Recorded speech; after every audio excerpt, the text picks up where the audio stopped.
Hello, and thanks so much for joining us. I'm Carol Jenkins. The program is Black America, and today I have the pleasure of having my daughter, Elizabeth Hines, back with me, this time in the seat of host. Thanks, Elizabeth. Thanks for having me.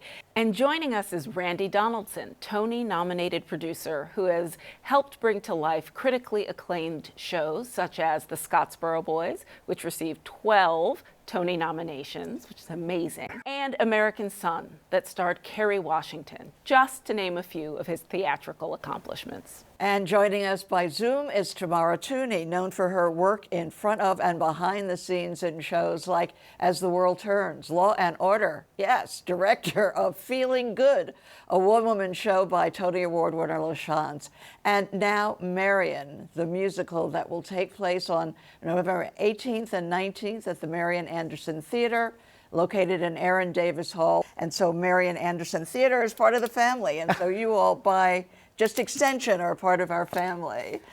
We are so very lucky. The relationship that we have with the Marian Anderson Theater is amazing. So thank you for that. I know, and we were so surprised. We have not been there. I said, show me pictures, and we live in the neighborhood, and it's gorgeous. It's so a beautiful theater. It's going to be a wonderful, wonderful mounting of the show. Yeah, so we're so very lucky. I mean, having Tamara on as the director has been such a gift. You know, what she's done with our creative team. We have a creative team of 5. I mean, we have 2 writers, 2 co-composers, and a lyricist. So the fact that Tamara is able to keep them all headed in the right direction, in the same direction, it has been absolutely, positively amazing. Yeah, Tamara, Randy spilled the beans that you just got a new, you gave notes on the new script, for and today. So talk to us about the evolution of a musical, because usually when we're doing this, it's opening on Broadway or it just opened on Broadway, but we love the idea that we are tracking the development of a Broadway show, So talk to us about that process. When you looked at that script again and you gave your notes, what did you feel? Thank you for asking. And thank you for that lovely introduction, Carol. It's so lovely to be here this morning. As Randy said, we're so thrilled about this project and our collaboration with City College and presenting it at the Marian Anderson Theater. It's been my experience that when I tell people the project that I'm directing, and I say Marian Anderson, they have no idea who she is. So that's one of the purposes of this particular production, is to bring Marian Anderson and what she accomplished, the impact she had on our world, back into the American consciousness. In developing a musical, it's a very long process. Most people see it arrive in the theater on Broadway and they have no idea, as you said, the process that goes into getting it to that stage. I joined the team back in January, and from that point till now, we have been constantly working on the script and the music. And so, it's I call it rungs in a ladder. And generally, a development of a musical can take anywhere from 5 to 7 years. I was on the producing team of Spring Awakening, the original production, which won the Tony Award, and that production from the moment the writer sat down to write it until it arrived on Broadway was 7 years. So it's a process. It's a continually growing process, a continually going back into the script, mining it.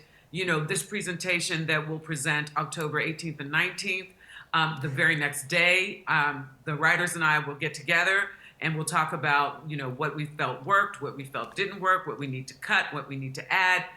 So it's a continuous process, and many musicals from that go to a workshop situation where you actually get the actors and they get up on their feet and you're in a room to rehearse it and start to see and feel what it's going to look like, what the movement's going to look like, what the staging is going to look like. And again, at that stage of the process, you're looking at what is working, what is not working, how are we telling this story in the best way possible, in a way that the audience not only enjoys what they're receiving, but leans into the story and becomes a part of the experience. So that's our ultimate goal. Well, it's incredible. I've seen some of the materials, and you know, it's truly amazing. So Randy, talk us through who was Marian Anderson for our viewers who also may not know. I mean, we both adore her. Well, what's interesting. Tamara was talking about one of the reasons we're at the Marian Anderson Theater.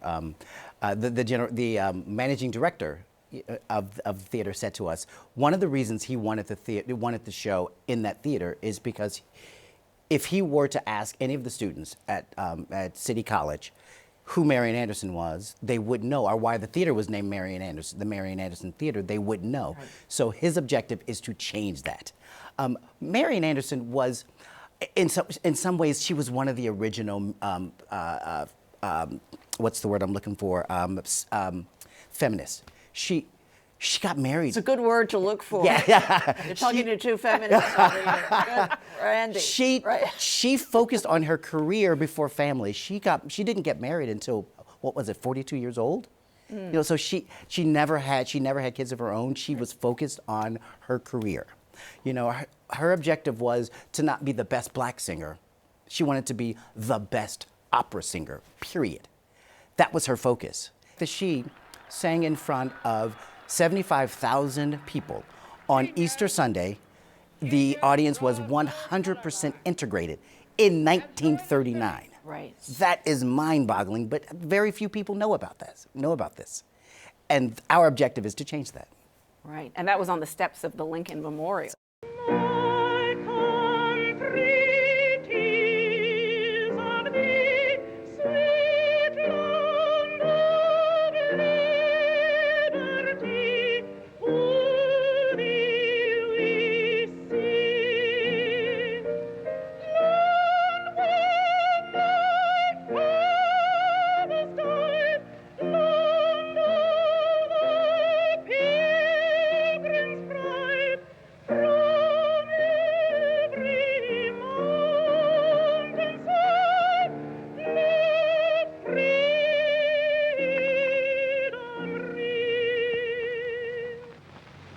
Well, I don't know. That gives me chills every single time I've seen it. You know. And might I jump in here? And I think it's important for our viewers to understand that, as Randy said, in that time the audience was completely integrated.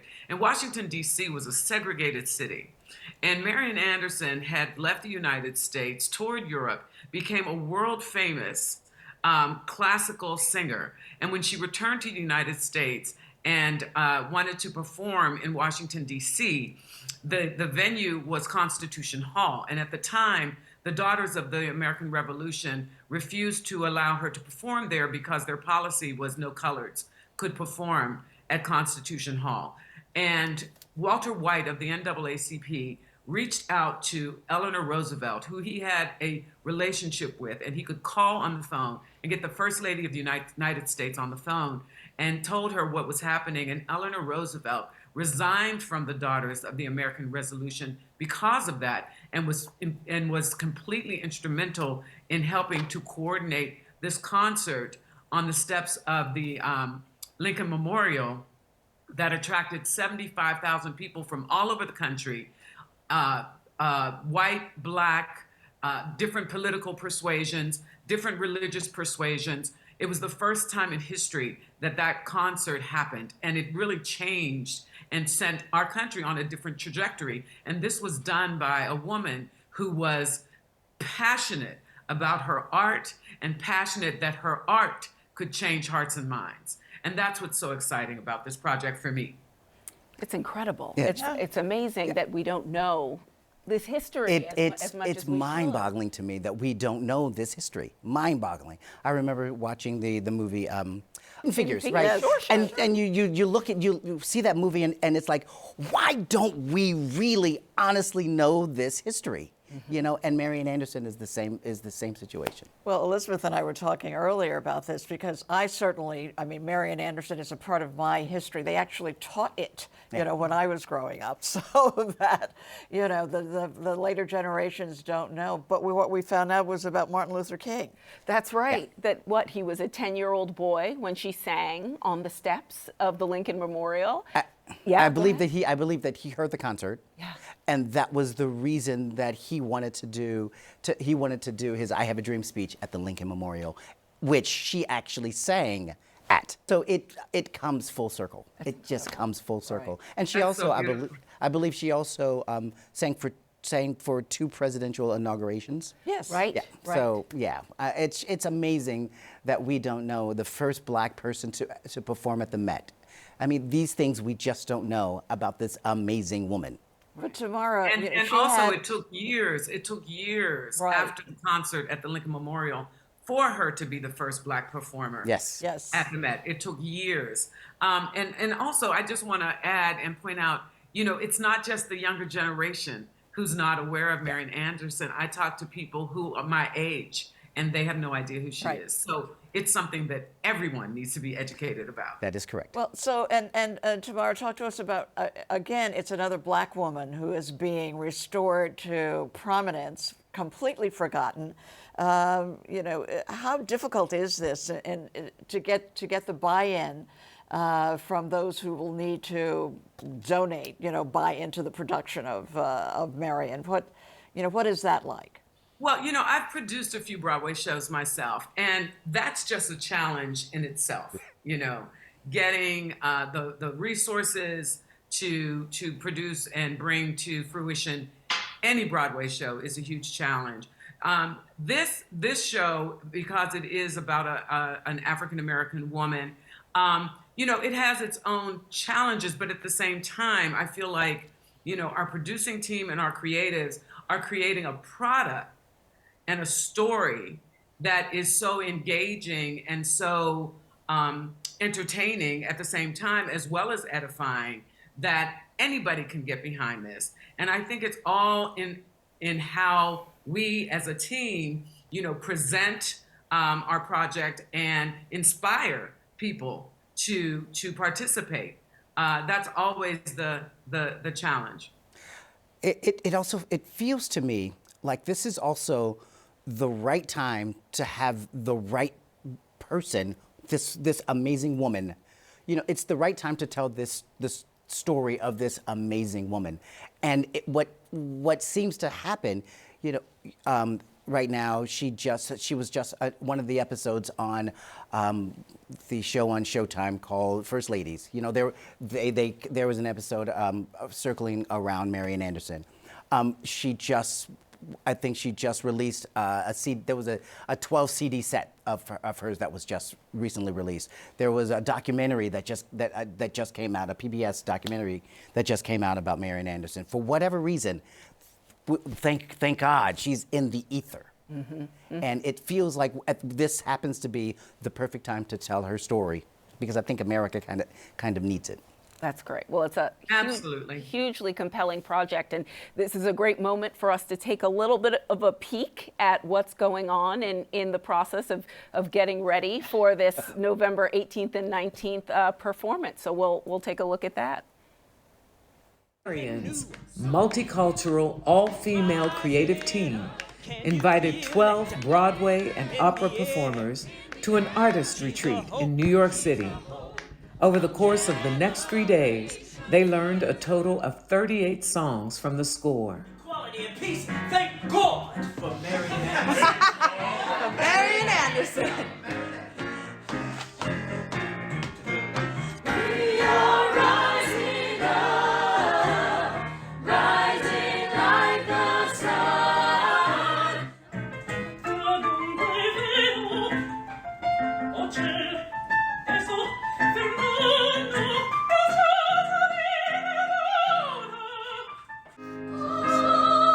Music in my soul, calling me to follow, follow, follow. No matter Just a little faster still. where it goes, when I close my eyes and sing, I am whole. Just fantastic. We hope tomorrow that's not going to be cut, right? You know. That song, no, that will be cut over my dead body. we're expecting to see that when we see the show on Broadway. One of the reasons that you have been able to develop such great content and have such a fantastic script is that you have complete control of the archives of Marian Anderson. How did that happen? Well, like I said earlier, we have a tenacious creative team. Elkin Antoniou and our other co-writer, Colleen Jennings, Right. And Chelsea Davis and Victoria Theodore and Emily Rose. He's Emily doing, Rose. he's doing the credits. I'm All right, trying to team. get their name. I want to make sure I get all of their names correct. Marian team, your producer, is with you. Emily Rose Hazel. There you go. They're tenacious, and they went to. I think they started out going to Penn University. There is they have a bunch of her archival material, and then they got in touch with the Marian Anderson estate, developed an amazing relationship with Jeanette Dupriest, and she has been nothing but a champion of our show. She came and saw our reading in June, and she gave amazing notes, which we thankfully implemented, and because they were absolutely amazing. And she's just been nothing. Don't you love that? That whole idea of giving notes. Tamara, your notes are the only ones that matter, though. Right? That's absolutely right. And just a quick correction, it's Emily Ruth Hazel. Ruth. I said yes, Ruth. I apologize. Great. Well, Emily Ruth we Hazel. are in the middle of the production again. As we're saying, we're seeing a work of art as it is evolving. So, is there anything about Marian Anderson's life that you would say we can't tell? I mean, she seems to have been, like a saint. But so what? Any restrictions about things that? No, even though she was a saint, she was a complicated, interesting, amazing woman. She had a torrid affair in Europe with a Russian. Are we? We're talking about the 30s. That? Yes, we do see that. We do see that. We're talking Great. about the 30s. So she was a complicated woman.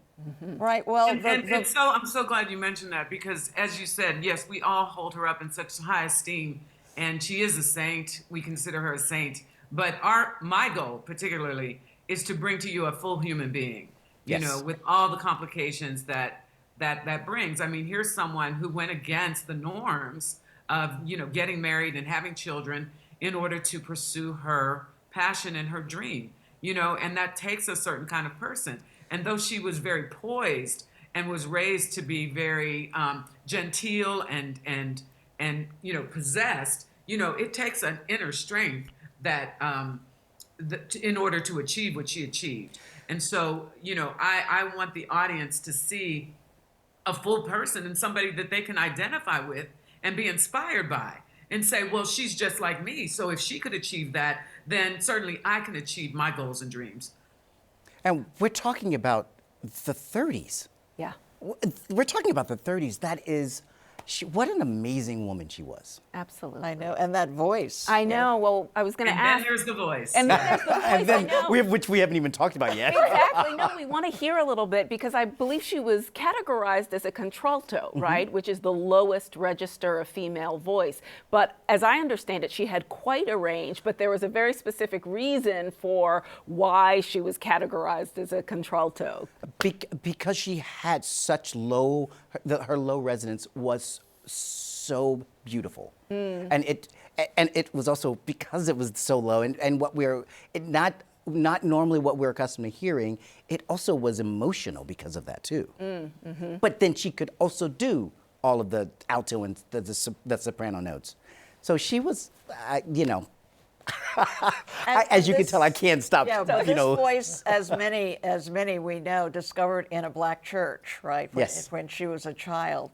And because of the poverty circumstances of the family, it was her grandmother who said, drop out of school, become a domestic worker, and, somehow she was saved because people heard this voice. Yeah. Tamara, what would have, and I think, as you mentioned earlier, the the European influences that actually supported and made this talent. I mean, here in the United States, there was nothing, no support for her. Yes, it was so, Roland Hayes, who was a famous lyric tenor himself and world renowned, he was very instrumental in helping Marian go to Europe to study and then to pursue her career. It's just an incredible journey. And I want to go back to what you said about the church and her singing in the church and the church being supportive of her and her family, her mother, her aunt being very supportive of her pursuing her dream, and having that kind of love and support to sustain you when you face these challenges of racism and the roadblocks that are presented. When you have that kind of foundation where you're 18 years old and the church takes up a collection Right. in order for you to go and study music. I mean, that's the kind of love and support that helps create a Marian Anderson or anyone. I mean, we all need that kind of support and mentorship and belief. Someone or some persons or some institution that believes in you. We all need that in order to achieve our goals. They say it takes a village, right? It takes a village. It does, it does, right. it does. So tell us about the educational component of this, of what you're working on with City College. Well, the great with the great relationship that we have with City College. Yay, we love it. The graduate program with the theater educational department, they are creating a curriculum around Marian Anderson, where they will go into the school, to the different schools. They will teach these young students about who she is, and then what they're planning to see, and with the idea that they're all going to come and see the show. So it's I mean, when I go back to the relationship that we have with City College, we are so incredibly blessed to have the relationship with City College. And we're delighted to have this relationship. We hope it lasts a very, very long time. They say, Yale can do it, why not us? And we are going to do everything in our power for it to be that beautiful partnership. So And let me again, just add quickly, Yeah, sure. Greg Shank at City College is the reason that I'm part of this team. how so? How so? I've known Greg Shank for a long time. I serve on the board of Harlem Stage, which has worked with City College over the years, for over the past 30 years. And I knew Greg when he was the general manager or managing director, I forget his title, with Harlem Stage. So I've known him that long. So when the Marian team approached him about, working with City College, and they were looking for a director, he sent me an email and said, Tamara, there's this project about Marian Anderson. The team would like to talk to you about it. Might you be interested? And of course, I leapt at the opportunity. And to jump onto that, so Greg is the reason why we are at the Marian Anderson Theater. He is the reason that we have the relationship. So yes, it's Gregory Shank that we love him. So talk to us about, because now that everybody is, of course, Elizabeth and I are going to be there without question, the whole CUNY Black America team, but how can others get to see this project in works? I know that it's not, open to the general public, whatever, but you can. So it is a private reading Right. for it's by invitation only. So if you want information, you can go to the Marian Anderson Musical, the Marian Musical website, and look for information, or you can go to the City College website and get information on how to get an invitation. Right. I see that it's listed. If you go to Aaron Davis Hall, the Marian Anderson Theater, it's Right. listed there already, as coming up. But I have to say it again, it is a private reading, Right. by way of invite only. But if people go to marionthemusical.com, They can get They can information. get information Yes. about about what's going on. Yes. So Right, that's yeah. great. So briefly, in the 2 minutes that we have left, what's the pathway now to Broadway? Broadway 2024 in the fall, is that the goal? If you're from your mouth to God's ear. Did you hear me say 7 years? Well, so the hope is after this reading, we will then do a workshop in partnership with a nonprofit, a nonprofit theater, then do an out-of-town production at the nonprofit theater with the idea that we are going to do our New York opening at the Marian Anderson Theater. And then the plan is after we do that New York opening at the Marian Anderson Theater is to head downtown. All right, all right. Well, And before we go, I just want to manage expectations a little bit about what this presentation is. Yes. On the 18th and 19th, as we have talked about, this is the early stages of development of this project, and so the presentation is basically the actors singing the music and reading the script with music stands and microphones. There's no staging, there's no sets, there's no blocking, there's no costumes. It's really just presenting the material so that the audience can really hear what the show is, and also for our writing team to be able to hear it all together out loud, performed by very talented actors and musicians, and so they can hear it and go, okay, now we need to know what to do for the next step. I know. Yes. Well, listen, I can't wait. Having heard some of the music and the clip that we played, that The music to me, is glorious. The You music know, is I mean, is that- amazing. It that really is. totally worth it. You Yeah. know. So thank you both so much for being here and sharing this odyssey. Yes, no, 2024. She always will that. push. She will always push. I'm telling you. I will let you continue to speak it because if you speak it, it will happen. That's so right. continue to speak it, please. So I'm really looking forward to this, and soon. Our thanks to Randy Donaldson, executive producer, and Tamara Tooney, director of Marian the Musical, for being our guest today. That's it for us at this time. Thanks to all of you for joining us. Thank you from my co-host, Elizabeth Hines, for being with us. Don't forget, Marian Anderson once said, if you have a purpose in which you can believe, there's no end to the amount of things you can accomplish. Catch Marian the Musical at the Marian Anderson Theater at City College, November 18th and 19th. Remember, you need an invitation, and we will see you again soon. Thanks for being with us today.